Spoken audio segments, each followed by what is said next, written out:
दोस्तों तो आप सभी लोग हमारे चैनल पे मोस्ट वेलकम है। तो भाई आज की वीडियो में सबसे जो हमारे को इम्पोर्टेंट बात जाननी है कि जैसा कि आप लोगों को मैंने बता दिया था कि आप लोगों ने डिमांड की थी कि हमारे को इंडियन इकोनॉमी के जितने भी चैप्टर्स होते हैं अब हर एक चैप्टर को दोबारा जो अपडेटेड टॉपिक्स होते हैं उसके साथ दोबारा कवर करवा दीजिएगा। तो मैंने कहा चलो कोई दिक्कत नहीं यार, आप लोगों की डिमांड है, ऑन डिमांड है, तो मैंने उस पर भी काम करना शुरू कर दिया। और ऐसे करके हमारी जो मैंने प्रॉपर आपको प्लेलिस्ट बना दी है, ठीक, आप वहाँ से चेकआउट कर सकते हो। जो इंडियन इकोनॉमी के हमारे जो 6 चैप्टर होते हैं उसको हमने पूरा डिटेल के साथ कवर कर लिया था और उसमें बहुत अच्छे टॉपिक्स हमने कवर करवाए थे यहाँ पर, ठीक है। और लगभग हमारा जो 6 चैप्टर था कंप्लीट हो गया था। उसके बाद चैप्टर हमने 7वां शुरू किया था जो कि हमारा क्या था, मानव पूंजी निर्माण का, ठीक है। मानव पूंजी निर्माण में भी हमने एक पार्ट को कंप्लीट कर लिया था जो हमारा लगभग 15 से 16 मिनट की वीडियो थी। उसमें मैंने कुछ टॉपिक्स को कवर करवाए थे, लेकिन सबसे इंपॉर्टेंट टॉपिक वो था क्योंकि उसमें जो 3 क्वेश्चन ऐसे थे जो पेपर में हर बार पूछे जाते थे, ठीक है। तो उस चीज़ का आप लोग थोड़ा सा वहाँ पर क्या देखोगे, वीडियो अगर नहीं देखा है तो डिस्क्रिप्शन में आप चेकआउट कर सकते हो। तो आज की बात करेंगे हमारा जो भारत में मानव पूंजी निर्माण का जो पार्ट 2 है, और इस पार्ट के अंदर क्या होगा, इस चैप्टर को भी हम क्या कर देंगे, समेट देंगे। तो आप लोगों की जिम्मेदारी बनती है यार, देखो अब आप लोगों का पेपर का दौर आ चुका है, समय बिल्कुल नहीं है, तो अपने आप को बिल्कुल क्या करो, रगड़ के मेहनत करो ताकि आपका 2024 में सिलेबस वगैरह करके 2025 अपने नाम कर लीजिएगा, ठीक है। तो अब यहाँ पर देखो अगला जो हमारा टॉपिक क्या है, शुरू होते हैं यहाँ पर मानव पूंजी निर्माण का महत्व, ठीक कि अभी हमने क्या देखा था, मानव पूंजी निर्माण क्या होता है, मानव पूंजी क्या होता है, ठीक है। तो कह रहे कि अगर हमारे देश में क्या मानव पूंजी का निर्माण हो रहा है, ठीक, मानव पूंजी बढ़ रहा है, मैंने कहा था पूरे के पूरे जो चैप्टर होता है 3 शब्दों के ऊपर घूमेगा, कौन सा, ज्ञान, कौशल और निपुणता, ठीक है। तो आप सोचो अगर हमारे देश में ये भारी मात्रा में है, मतलब लोगों के अंदर अच्छी नॉलेज है, लोग बहुत स्किल्ड है, ठीक, और लोग अंदर क्या मतलब कह सकते हो निपुणता है, मतलब उनके अंदर कोई ना कोई एक्सपर्टीज की चीज़ें है, ठीक है। तो इससे क्या, इसका महत्व, इससे क्या फायदा होगा। तो पहले अगर हम बात करेंगे समृद्धि के भावात्मक एवं भौतिक वातावरण। अब देखो जब अगर यहाँ पर क्या होगा कि ऐसे लोग होंगे, एक तरह का कह सकते हो एजुकेटेड लोग होंगे, तो उससे एक जो माहौल होगा, एक जो वातावरण होगा, क्या होगा, जो एजुकेटेड लोग होगा, जिससे हम क्या कह सकते हैं कि हमारे यहाँ पर जो वस्तु सेवा वगैरह होगी और शिक्षा और ज्ञान वगैरह से क्या होगा, नॉलेज बढ़ेगी। और नॉलेज बढ़ने का मतलब क्या है कि जो आपके कार्य करने की जो क्षमता होती है, ठीक है, जिसे हम क्या प्रोडक्टिविटी कहते हैं, उत्पादकता, उसमें क्या होगा, लगातार वृद्धि होगी। ये दूसरा पॉइंट कह रहा है भौतिक पूंजी की उच्च उत्पादकता। अब भौतिक पूंजी का मतलब क्या आता है, मानव पूंजी आपने पढ़ लिया, मानव पूंजी निर्माण। भौतिक पूंजी का मतलब क्या होता है कि जो हमें दिखाई दे, जिसको हम टच कर सकते, जिसको पकड़ सकते, जिसका कोई एग्जिस्टेंस हो, ठीक है। जैसे आप कह सकते हो जमीन वगैरह हो गया, मशीन वगैरह हो गया सर। तो अब यहाँ पर सोचो अगर, ठीक है, क्या कह रहा हूँ मैं, अगर मान लो मानव पूंजी है, ठीक है, मानव पूंजी का निर्माण हो रहा है, तो उससे भौतिक उत्पादकता का मतलब नई नई मशीनों का मतलब आविष्कार होगा, नई नई यहाँ पर चीज़ों का डेवलपमेंट की जाएगी, नए नए टेक्नोलॉजी को लाया जाएगा। तो इससे क्या होगा, कहीं ना कहीं जो उत्पादकता, जो उसके कारण क्या होगा, हमारी जो प्रोडक्टिविटी होगी उस पर क्या होगा, बहुत अच्छा असर पड़ेगा यहाँ पर। और लास्ट पॉइंट क्या कह रहा है यहाँ पर, समानता तथा की उच्च दर, ठीक है। देखो अब यहाँ पर कह रहा है कि समानता तथा इसकी उच्च दर का मतलब क्या होता है कि अब सिंपल ही बात है कि अगर हमारे देश के अंदर, भारत के अंदर मानते हैं कि जो गवर्नमेंट के द्वारा हो गया, फिर कोई भी अदर डिपार्टमेंट हो गया, उसके द्वारा क्या होता है कि अगर मान लो हम मानव पूंजी निर्माण को प्रोत्साहन करते हैं तो उसके कारण क्या होता है कि कहीं ना कहीं लोगों के अंदर एक इक्वलिटी आएगी, लोग एक जैसे लोग मिलेंगे, मतलब कि हाँ भाई एक एजुकेशन बंदा ये भी है वो भी है। तो इससे क्या होगा कि नई सोच का विकास होगा, जिससे क्या होगा, उन चीज़ों का इस्तेमाल क्या कर सकते हैं, हम अपने देश की ग्रोथ में यूज़ कर सकते हैं। इससे हमारे देश का क्या विकास होगा, और विकास होने के साथ साथ क्या होगा, आर्थिक समृद्धि भी होगी यहाँ पर, ठीक है। और अब देखो अगर आप लोगों ने वीडियो अच्छी लगती है ना, तो वीडियो को एक बार लाइक करो, शेयर करो, और चैनल को आप लोग सब्सक्राइब जरूर किया करिए। उसके बाद देखो अगला टॉपिक क्या रहा है यहाँ पर, ये कई बार पेपर में पूछा गया था, 3 नंबर का क्वेश्चन है, कह रहा है शिक्षा का महत्व बताइए, ठीक है, कि जो एजुकेशन होती है उसके क्या इंपॉर्टेंस है, उसका क्या महत्व है, ठीक है। तो इसको थोड़ा सा आप लोगों को यहाँ पर क्या करना है, ध्यान रखना है कि शिक्षा का क्या महत्व है, ठीक है। अब आप लॉजिक लगाओ, ठीक, एक अगर मान लो एक बंदा जो पढ़ा लिखा है और एक बंदा जो अनपढ़ है, तो दोनों के बीच में क्या डिफरेंस होगा, आप लोग अपनी लैंग्वेज में कमेंट करके बताइए, ठीक है। तो पहले अगर हम बात करेंगे, जो पढ़ा लिखा इंसान होगा तो उसका एक जिम्मेदार नागरिक बने, क्यों, क्योंकि उसके ऊपर एक देश की रिस्पॉन्सिबिलिटी आएगी कि हाँ भाई देश में वो कुछ ना कुछ योगदान दे रहा है, बेशक छोटा हो लेकिन क्या वो बड़ा हो सकता है, ठीक, मतलब छोटा रहेगा, लेकिन क्या वो कुछ ना कुछ वहाँ पर देश के लिए काम कर रहा है, ठीक है।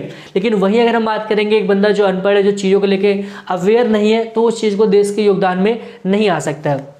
दूसरा, विज्ञान एवं प्रौद्योगिकी का विकास। अब देखो कहते हैं यहाँ पर कि आपने कोई लाइन सुनी होगी, कहते हैं शिक्षा वे शेरनी का दूध है जो जितना पिएगा उतना दहाड़ेगा। ये लाइन बिल्कुल परफेक्ट होती है इस चैप्टर के लिए। क्यों, रीजन क्या है?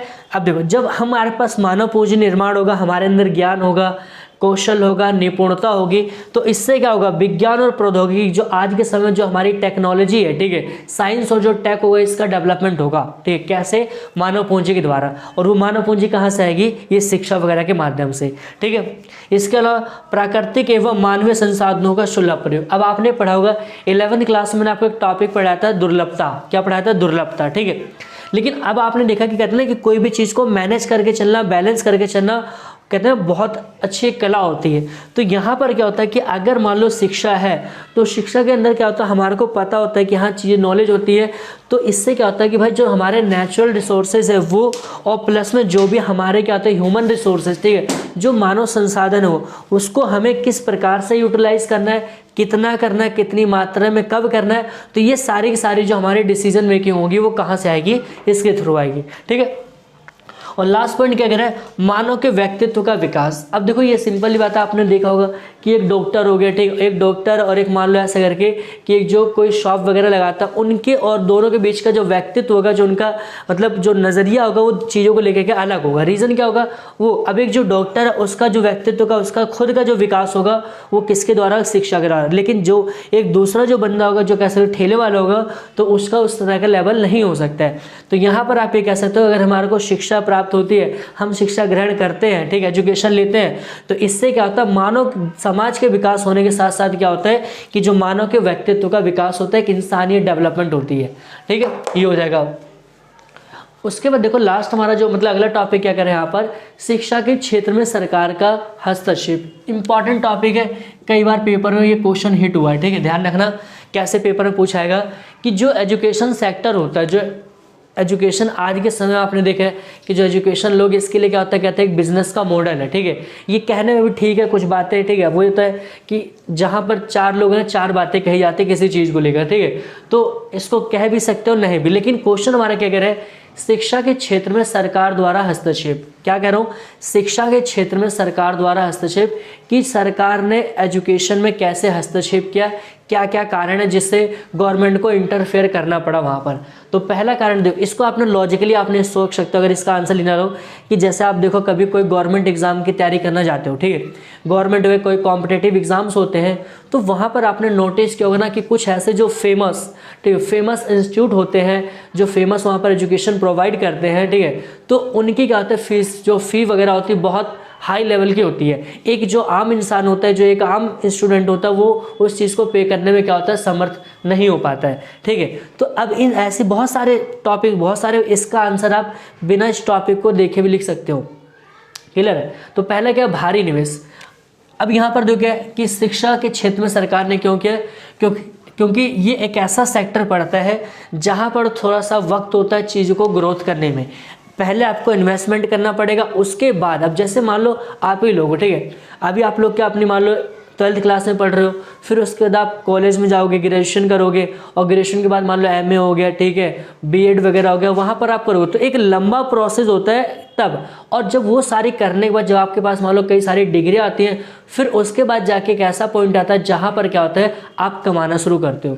तो कहने का मतलब क्या, आप सोचो इतने लंबे वक्त तक क्या होता है कि कहीं ना कहीं एजुकेशन सेक्टर को संभाल के रखना, उसके लिए सारी चीज़ें मैनेज करना, तो उस मैनेज करने के कारण क्या होता है, गवर्नमेंट को यहाँ पर क्या करना है, एक हैवी अमाउंट का इन्वेस्टमेंट यहाँ पर करना पड़ता है, क्लियर है। दूसरा, निवेश के संसाधन के रूप में कार्य, ठीक है, मतलब अब जो गवर्नमेंट होती है तो जो भी इन्वेस्टमेंट करती है, तो उस इन्वेस्टमेंट का पर्पस क्या रहता है, आपने देखा होगा कि हमारी जो इंडिया, ठीक है, की बात करते हैं यहाँ पर जो इंडिया है, तो इंडिया में आपको क्या होगा, इंडिया में आपको गवर्नमेंट स्कूल भी मिलेंगे, और यहाँ पर क्या होता है प्राइवेट जो स्कूल होंगे वो भी आपको मिलेंगे यहाँ पर।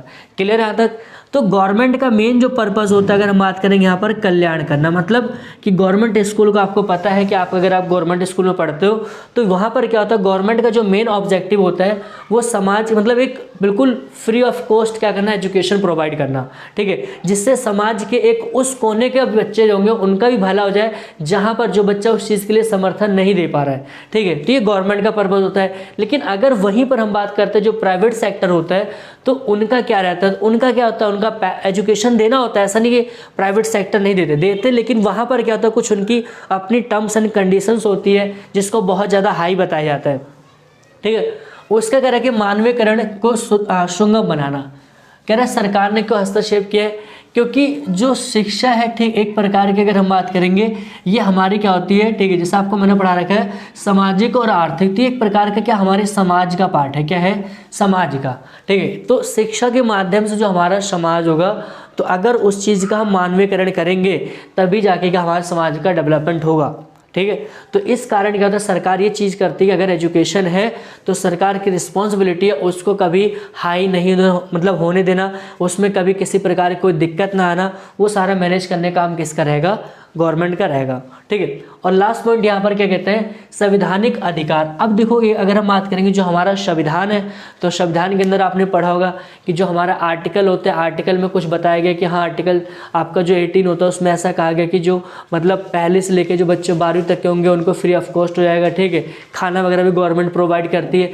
तो इसको कह सकते हैं कि अगर हम बात करें कॉन्स्टिट्यूशनली जो होता है हमारा संविधान, उसके अंदर भी एक औपचारिक रूप से बताया गया है कि शिक्षा का संविधान के अंदर महत्व है, शिक्षा को रखा गया है। तो ये 4 पॉइंट है जिसकी वजह से गवर्नमेंट को क्या होता है यहाँ पर इंटरफेयर करना पड़ रहा है। अब यहाँ पर देखो आपका लास्ट टॉपिक ये रहता है शिक्षा क्षेत्र के संगठन की। ये कई बार पेपर में आए हुए हैं और ये एमसीक्यू क्वेश्चन से ज़्यादा पर्पज से आते हैं। तो यहाँ पर आपको ध्यान रखना, इनके बारे में बस पता होना चाहिए, इनकी फुल फॉर्म पता होना चाहिए क्या होता है। तो पहला क्या होता है, एनसीईआरटी, ठीक, आप लोगों ने देखा किताबों का नाम होता है।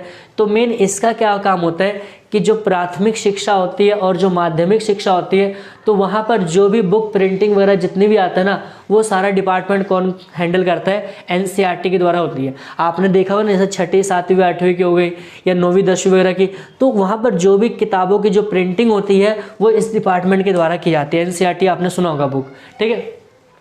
उसके बाद क्या आता है हमारा यूजीसी, ठीक है। इसका काम क्या होता है, यूजीसी, इसका काम क्या होता है कि जो भी विश्वविद्यालय होते हैं, मतलब जो भी कॉलेज लेवल के होते हैं, आप कॉलेज को वहाँ पर क्या उसका संचालन करने के नीति नियम रूल रेगुलेशन चाहिए।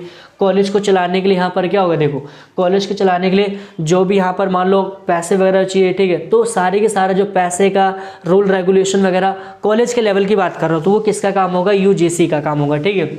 उसके बाद हम बात करें AICT, इसका काम क्या होता है, तो आपने देखा बहुत सारे लोग क्या होता है इंजीनियर बनते हैं, ठीक है, बहुत सारे लोग क्या होते हैं इंजीनियर बनते हैं। इंजीनियर के साथ साथ क्या होता है कि जो तकनीकी वगैरह की जो पढ़ाई करता है, टेक्नोलॉजी वगैरह की, ठीक है, तो वो सारे के सारे मतलब एजुकेशन किसके अंदर आती है, इसके अंदर, ठीक है। जो इंजीनियर वगैरह के जो पार्ट होते हैं वो सारा इसके अंदर आता है, ठीक है। उसके बाद जो ICMR का मेन काम क्या होता है कि आपने देखा बहुत सारे जो बच्चे होते हैं वो क्या होता है हेल्थ को लेकर एजुकेशन, मतलब जो डॉक्टर वगैरह के केस होता है, जो डॉक्टर वगैरह की जो पढ़ाई करते हैं वो किस अंदर आता है, वो ICMR का। तो जो भी मतलब जैसे आपने देखा ना, जो भी नीट वगैरह के एग्जाम देते हैं आगे चल के क्या नाम है, जो MBBS वगैरह करते हैं, तो वो सारा का सारा जो मेन डिपार्टमेंट होता है उसका हेड कौन होता है, ICMR होता है। क्या होता है, ICM, इसकी जिम्मेदारी होती है कि उस लेवल के जो भी रूल रेगुलेशन होंगे, जो भी फंडिंग होगी, वो सारा काम यहाँ पर करवाता है। तो फाइनली भाई यहाँ पर हमारा क्या होता है कि जो चैप्टर 7 होता है उसको भी हमने बहुत अच्छे से और बहुत सीक्वेंस के साथ हमने कंप्लीट किया। और अगर आपको वीडियो अच्छी लगती है यार, इन्फॉर्मेटिव होती है, तो वीडियो को सबसे पहले तो शेयर करो, वीडियो को लाइक करो और चैनल को जरूर आप लोग सब्सक्राइब करिए। तो मिलते हैं नेक्स्ट वीडियो में। Thanks for watching this video.